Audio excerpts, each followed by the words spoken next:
Assalamu alaikum. So, my dear first year students, hope that you are well. I'm also fine by the grace of Allah. So, today I would like to discuss with you an interesting poem by Lord Alfred Tennyson that is called Ulysses. So, let's start now. The poem Ulysses. So, here you can find that it is the lecture number 4, and today our topic is the poem Ulysses, composed by Alfred Lord Tennyson. So, dear students, at first I would like to give you some information about Ulysses. So, here you can find that here is some information about Ulysses. So, it is very much important for your exam that you are given that write a note on Ulysses. So in Greek mythology, Ulysses is a mythological figure. Ulysses in Greece, Ulysses is called Odysseus. So in English, we use Odysseus as Ulysses. So in Greek mythology, Ulysses was a great hero who fought in the Trojan War. Ulysses was the great hero who fought in the Trojan War, War of Troy, between the Trojans and the Greeks. And he was the king of Ithaca. Ulysses was the king of Ithaca, a kingdom in mythological Greece. At the then ancient Greece, the kingdom name was Ithaca, and Ulysses was the king of this area. And in this poem, he is the speaker who expresses his desire. This is the name of the poem after the hero. This is the name of the poem after the hero. The name of the poem is the Ulysses. This name is after the hero Ulysses. So Ulysses is a great hero in ancient times in Greece, and in this poem he is the speaker, he is the spokesman of Lord Alfred Tennyson. He is the representative. Alfred Tennyson is a representative poet. So now I'd like to give you some information about Lord Alfred Tennyson.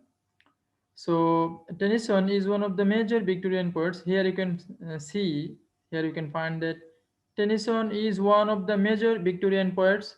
He is called the representative poet of Victorian age.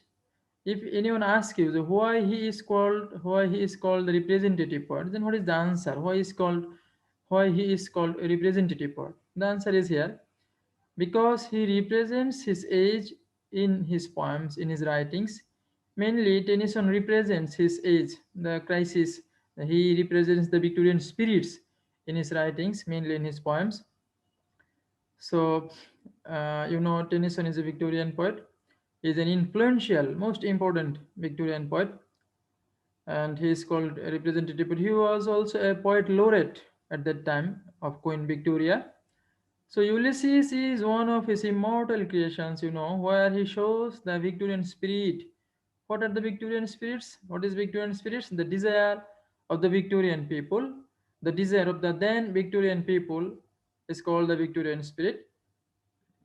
And so in the Victorian period, most of the people were ambitious. In the Victorian period, there are much more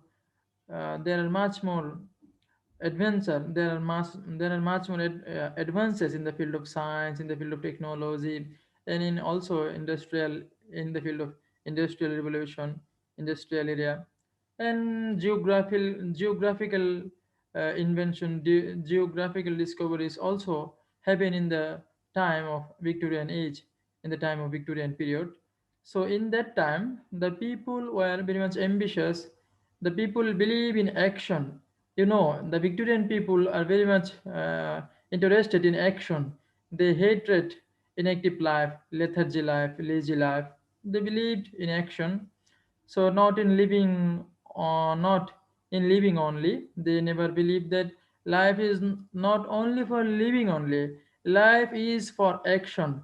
Now we in the modern time, some people we behaves in this way that we think life is only for living. We never make want to make use our life. We never make one to profitable our life. We only sleeps, eats, and in this way we use our life.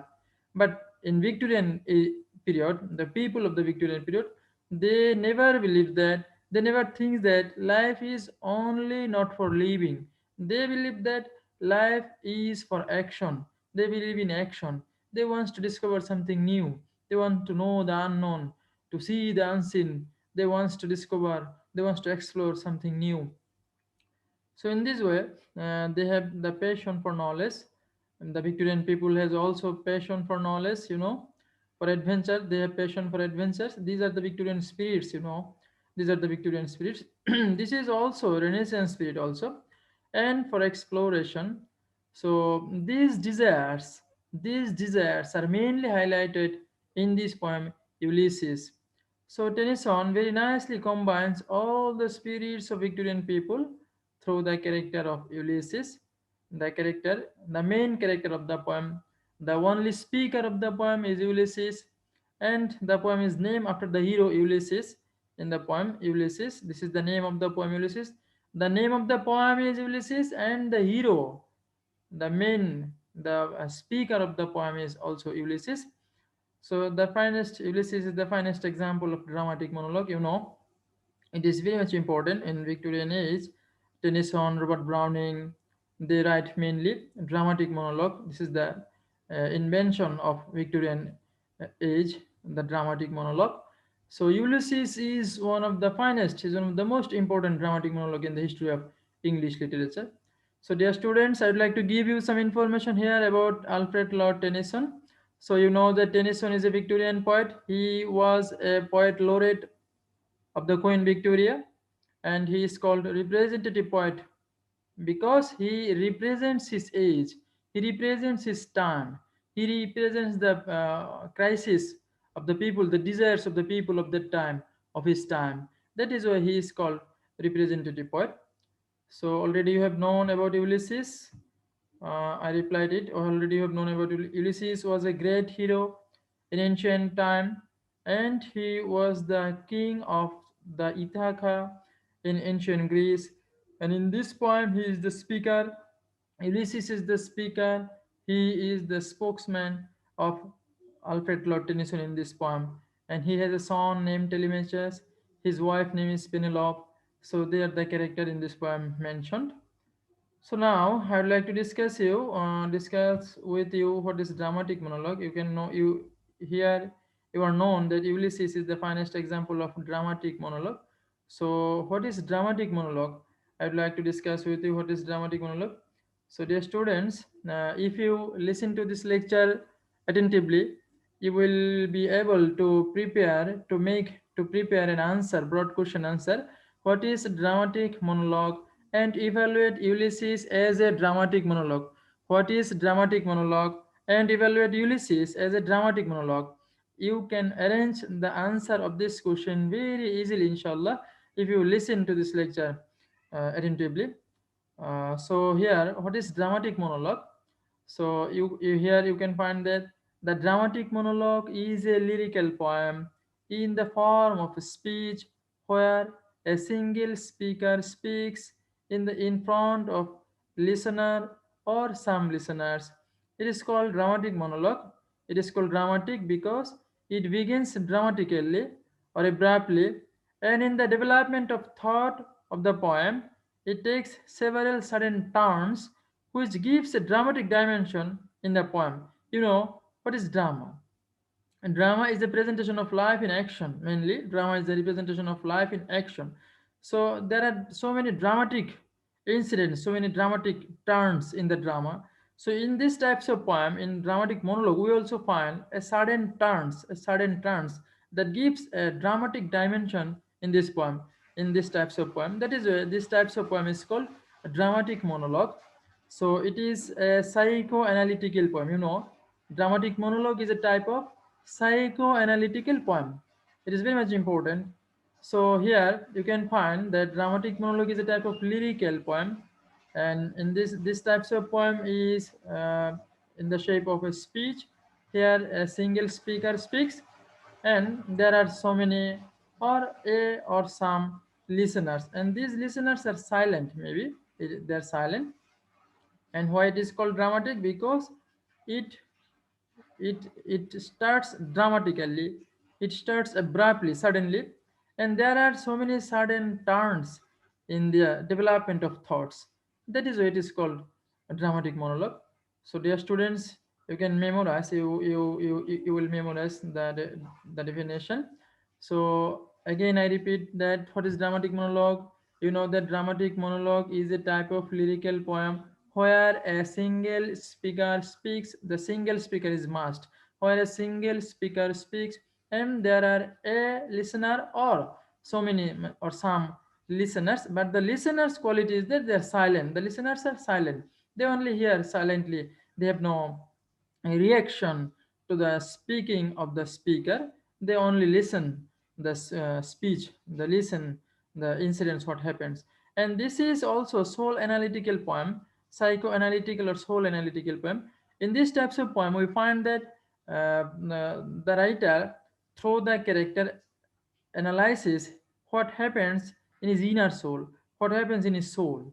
He expresses about his own happenings, own desires, etc. So this is dramatic monologue, and here you can find some features of dramatic monologue. This is very much important for you. It's very much important for you, dear students. It is very much important for you. What are the features of dramatic monologue? If you understand this, you can arrange the questions point by point in your own way, inshallah. So, main features of dramatic monologue is that a single speaker speaks. Whenever you arrange the answer, you can say that the most important features of dramatic monologue, one of the most important features of dramatic monologue is a single speaker speaks. In the poem Ulysses, we also find that Ulysses is only speaks in this poem, and he is a single speaker. He speaks, he is the speaker. Ulysses is the speaker of this poem. And so in this way, this poem is the fine example of dramatic monologue. And the second criteria is that silent listener. Silent listener. You can explain in this way that silent listener is another important feature, is another important characteristics of dramatic monologue. A poem may be dramatic monologue if there is silent listener. The listener may be one person or so many person or some person listener, but the quality of the listeners are that they must silent, they have no reaction, they have no comment, they have no they have no suggestion, they have no desires that are shown in this poem. They only listen, they only listen. Through the poem we can understand that there are listeners, there are listeners. As the speaker sometimes mention my friend, my friends, my dears, and my mariners. In this way, the speaker, whenever he speaks, he mentions the listener. That is how we can understand that there are silent listener in these types of poem. And another important quality is that sudden beginning or abrupt beginning. This is very much important. So you know that you can explain the most another most important feature of dramatic monologue is the sudden beginning or abrupt beginning. We can find that the poem is also starts in this way. It little profit for an ideal king. This is the first line of the poem Ulysses. It is little profit for an ideal king. Suddenly, the poem starts suddenly. Ulysses starts his speaking suddenly. No or no sequence in his speaking at the first very beginning. He starts suddenly. That is where it is called a dramatic monologue. And so a dramatic dimension. So in this poem also there are so many dramatic dimensions. He narrates the incidents, what happens, what is his desire. So suddenly he turns from one point to another point, and this turning of his narration, of his description of his desires, gives this poem a dramatic flavor. So this is also a very much important criteria. Another is that psychoanalytical poem or psychological poem. So you know that in dramatic monologue, mainly the poet shows the soul direction of the character of the speaker. The poet shows the psychoanalytical expression of the speaker himself. In these types of poem, there is a psychological um, uh, description of the speaker who speaks. And that another poem, the speaker reveals one aspect of his life. This is very much important. Whenever the speaker speaks, whenever a speaker speaks, through his speaking, he reveals one of the main aspects of his life. So in this poem, Ulysses, we also find that Ulysses express his desire for new adventure, or to discover something new. He never likes rest. He wants to enjoy his life through adventure, through new discoveries in this way.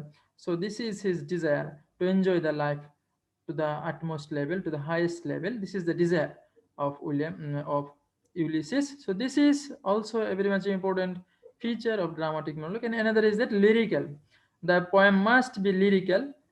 There are so many, the rhyme scheme, stanza pattern, the use of words, the use of language gives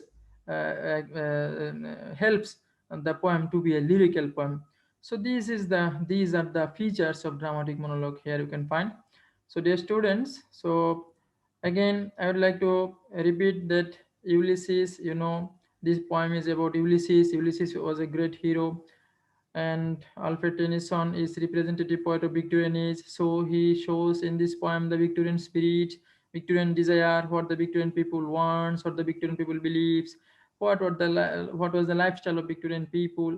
This is shown in this poem through the mouth of Ulysses. So it is a dramatic monologue. So these are the features of dramatic monologue. Already you are known about this. So now, the students, let's start the poem.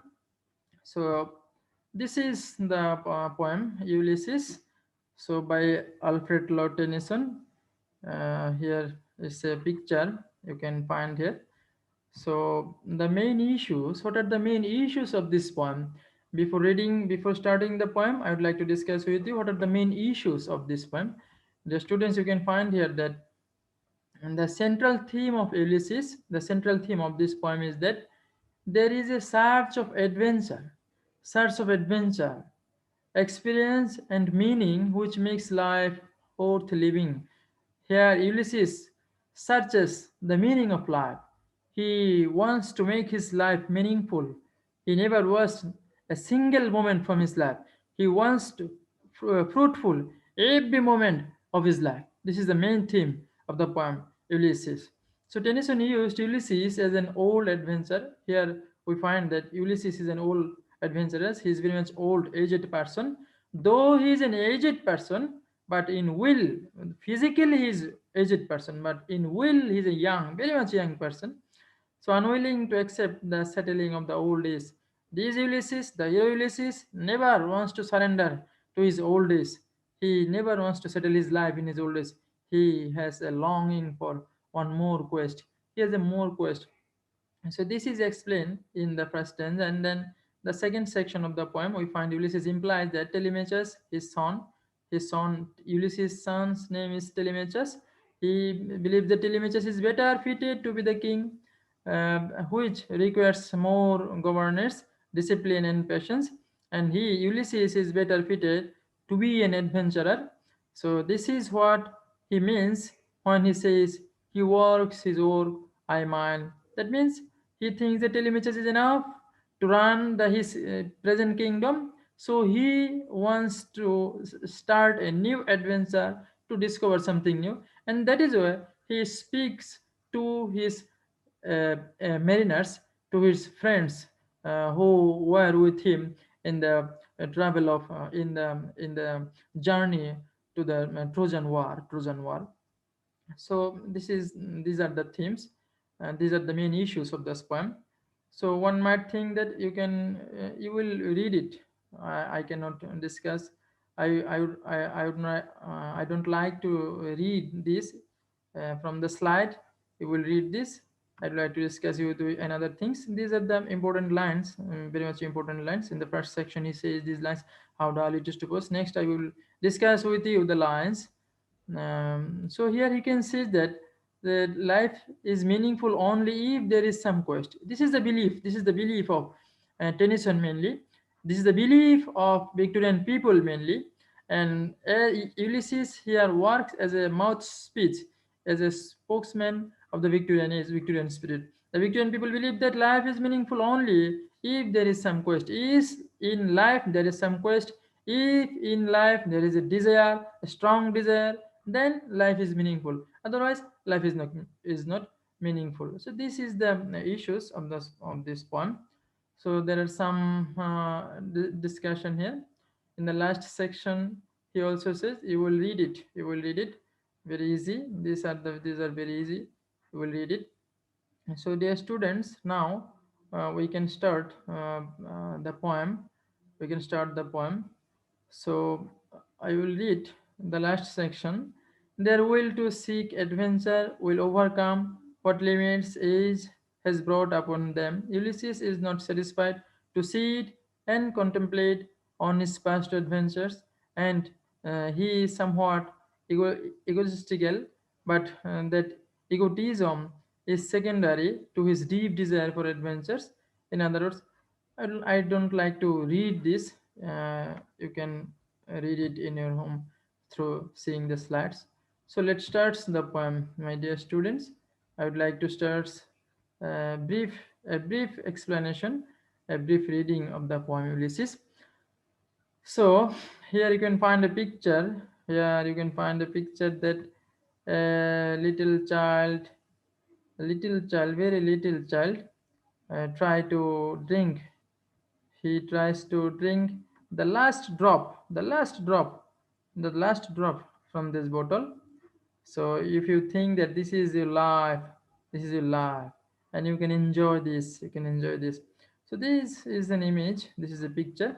So let's start now. Ulysses, the poem name is Ulysses, and Ulysses is the speaker. Already you have known that Ulysses was a hero. He took part in the war of Troy in from the part of Greek, and there are, 10 years. There was 10 years.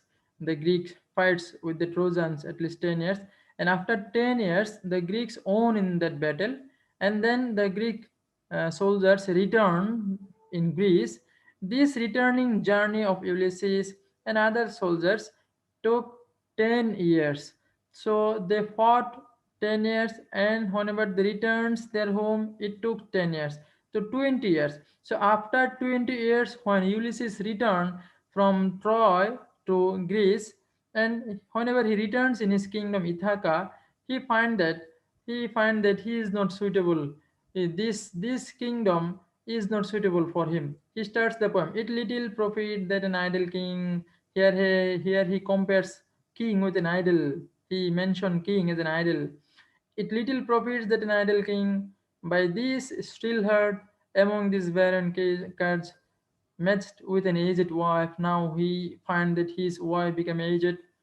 I mate and dole, unequal loss unto a savage race that hoard and sleep and fade, and no, not to me. He thinks that the people of his country, the people of his area, are only that hoard. They only gather, they only hoard money. They only sleep and they only feed. This is not the meaning of life. This is not the meaning of life. So after 20 years, whenever Ulysses returned in his kingdom, he never can fit. He never can cope with the present situation of its present country, Ithaca. Then he thinks that it is little profit for to make an idle king. He thinks kingship is an idle work. There is no something, there is no newness. Only rule the country people. This is not very challenging job actually. He thinks, and he thinks that the people of this country are not industrious. They only sleep, hoard, and feed. They have no goal. They have no desire to discover something new. That is why he mentioned in this way that I can rest from travel. I will drink life to the least. The students, you will memorize the line. You will memorize the line. You will memorize the line. I can't rest from travel. Ulysses believed that. Ulysses thinks that he can rest from travel. So how it is possible for Ulysses to take rest from his life as he fight with the gods, with the giants, with the supernatural agents in his returning journey in the sea voyages, and he fought in the Trojan War. He was a great hero. So it is very impossible for Ulysses to take rest from life because he loves to take challenge. He loves to discover something new. He loves to enjoy life in his own way. So he remarks that I will drink life to the less. I will drink life to the less. What is the meaning? The students, what is the meaning? I will drink life to the less. What is the meaning of this line? The meaning of this line is he wants to enjoy the life to the maximum limit, to the maximum level. You know that there are so many people in this world, but they can't enjoy their life. They can't enjoy their life. The meaning of life is not only in eating, sleeping, not in it. The meaning of life, Ulysses believed that, Tennyson believed that, the Victorian people believe that the meaning of life lies to discover something new, to use life, how human beings use life, what is profitable, what he do, what he does, what he does, what he does for the world, for the people, for the human generation, for the next generation. And so in this way, Ulysses believed that he wants to. Ulysses says that I will drink life to the less. That means he wants to enjoy the life to the maximum level. He wants to enjoy every moment, every second of life. He wants to make fruitful every second, every moment of his life. This, like this picture here, like this picture. He tries to take the last drop from that bottle, the last drop from this bottle. He wants to enjoy. He wants to make fruitful his life uh, of anything. So in this way, this line is very much important. And then he explains. This is a large poem, you know. So you will read it. I will explain with you the important lines only. So all times I've enjoyed greatly, all times I've enjoyed greatly, have suffered greatly, both with those that loved me and alone on shore, and when through scattering reefs and the rainy heads vexed the dim sea. Here he explains the returning journey. Whenever Ulysses returns from Troy to Greece, at that time he has to face so many travels, so many adventures, so many dangerous situations in the sea. He expresses his experience, his past experience of the journey. So you can explain, you can read it from here. Uh, and then here you can find that I am a part of all that I have made. And then he says, this is the important line here: how dull it is to pause, to make an end, to rest unburnished, not to shine in use. Very much important line here, the students. How dull it is to pause, how dull it is to pause, to make an end, to make an end, to rest unburnished, not to shine in use. Very much important here. The students, here you can find two picture. One is sleeping, a dull people, an inactive people, a lethargy people. These two pictures are the pictures of inactive lethargy people who only sleeps and eats, and they have no meaning of their life actually. So Ulysses never believes in these types of life. He never believed these types of life. He is a man of action. The Victorian people believes in life in action. They never believes life in inaction. The Victorian people believes life in action. They hatred inactive people. So in this line, Ulysses says, "How dull it is to pause! How dull it is to pause! To stop the life here, to make an end." Ulysses, now he is very much aged person, but he never wants to stop his journey of his life. He never wants to end here. He wants to run his life to new adventure, to discover something new. So he compares here his life with himself with a sword, to rest unburnished, not to shine in use. He here compares himself with a sword. So if any sword, if it is not used in battlefield, so what is the meaning of this sword? So if anyone never use his sword, this sword will be damaged. It will be damaged in a certain period. After certain period, it is no shining. Without using the sword is no shining. So without using life, the life also no shine. Life is become stop. So in this way, we should use life. Here Tennyson like to say, Tennyson wants to give a philosophy. Here Ulysses tries to understand us that if we use our life, so our life shines. If we never use our life in action, so our life will be stopped at that time, at that position. So that is where here we find love for action, adventurous life. Also in here you can also some red line, red color line here. You can find that, and this gray spirit yearning in desire to follow knowledge like a sinking star beyond the utmost bound of human thought. Fantastic line here. Dear students, this is very much important for you that here you can find the thirst for knowledge. The Victorian people has very much thirst for knowledge, to discover something new. They wants to know the unknown. They wants to see the unseen. This is the spirit. This is the Victorian spirit. So in this line we find that the Ulysses judges, Ulysses thinks that he thinks himself like a sinking star. Though he's an old man, though he's dying moment, though he's an old man, though he's very much aged, but he can make his life to follow knowledge, to follow knowledge. He can make his life useful to follow knowledge, to discover something new, to follow knowledge, to know the unknown, to see the unseen, to discover something new. If human beings, if human beings uses the moment of his life, the times of his life after knowledge, then this life may be meaningful, may be useful. That is a, in these lines we find the desire of the Victorian people for the knowledge, to discover something new, to know the unknown, to see the unseen.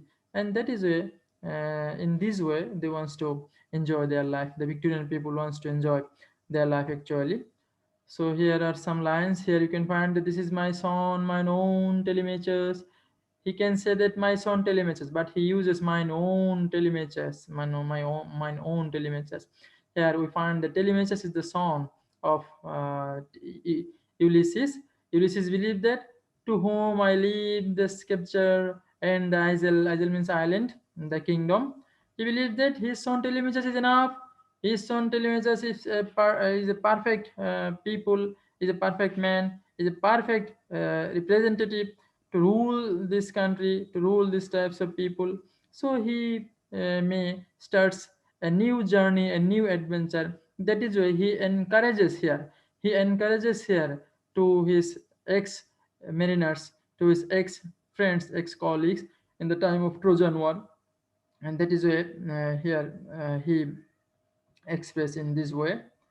So dear students, here you can find the finishing another lines here.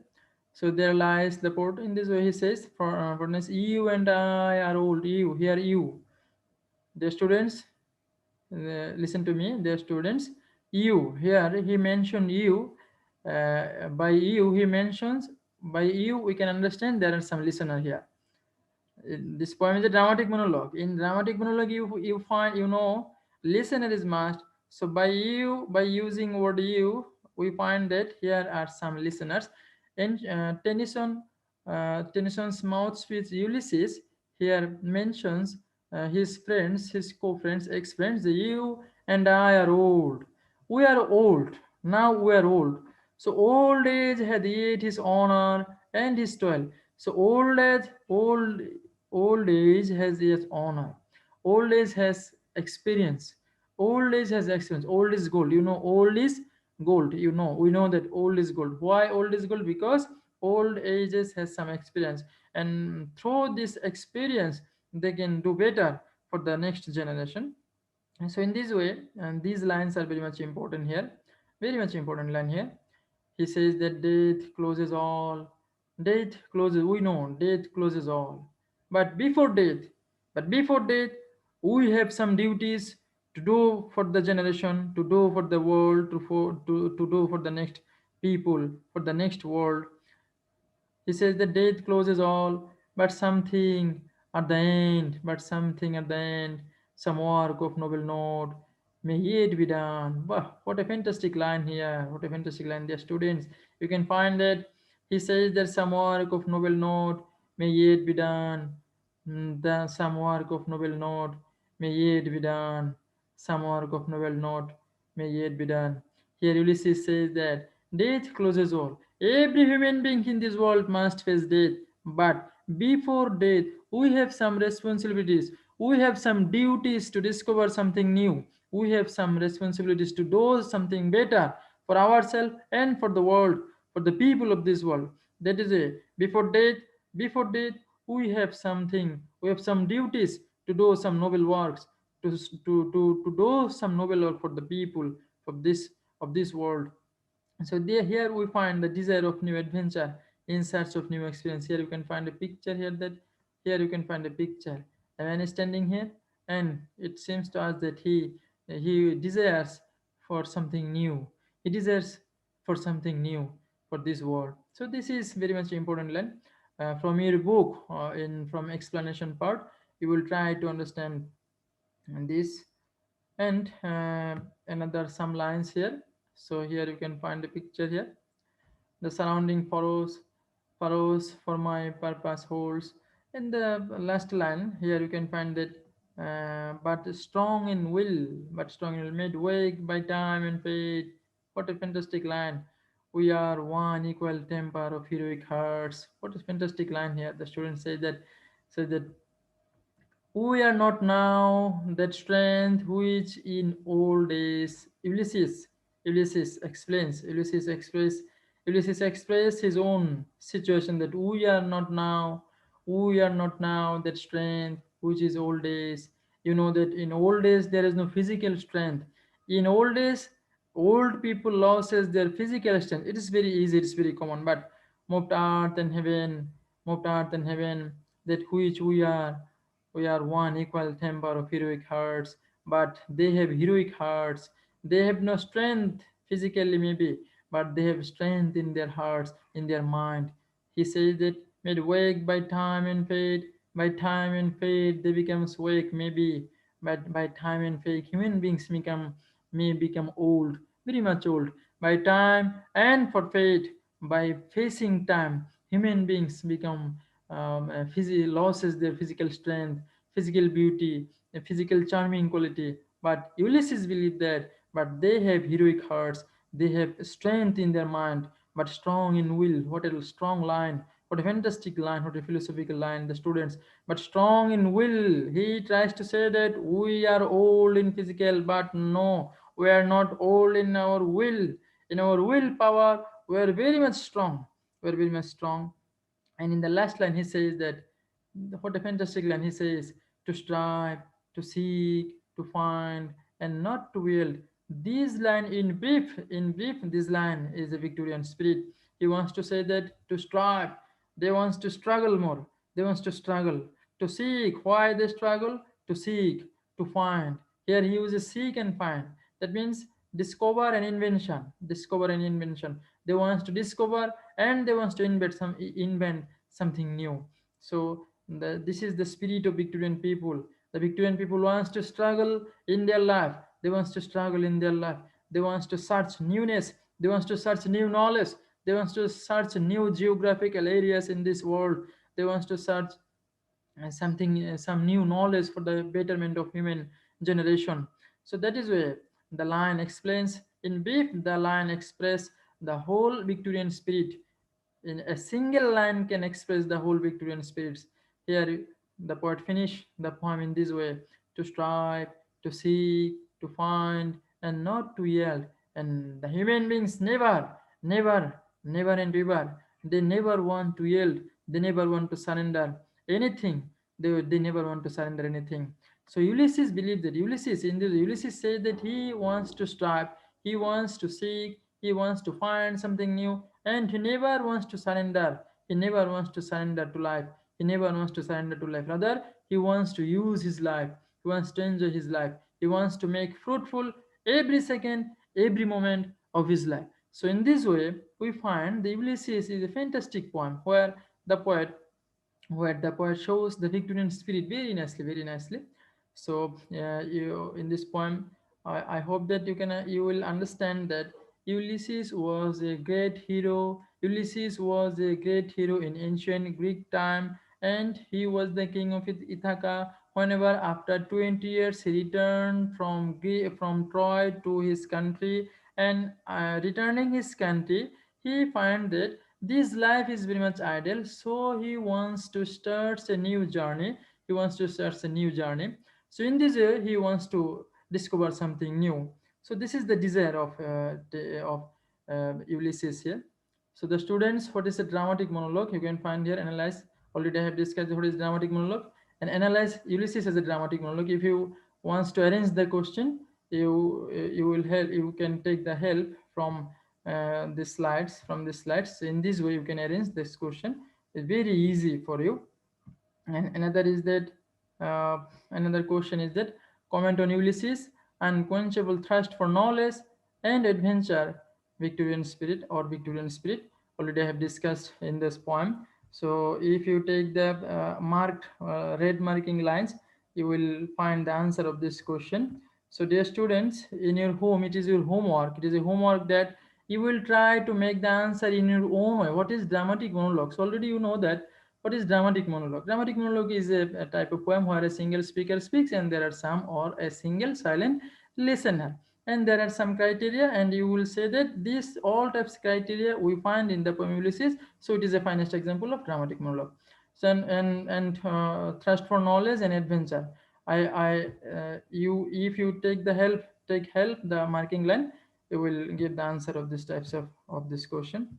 So you can help you can take help from these types of books, and you can use the links here. And I would like to thank you to listen the class. So dear students, I hope that you will be happy to make arrange the answer of of these questions. So if you try, inshallah you will can. So thank you very much. Thank you very much. In the next class, we will discuss about another topics. So till then, Allah Hafiz. Assalamu alaikum.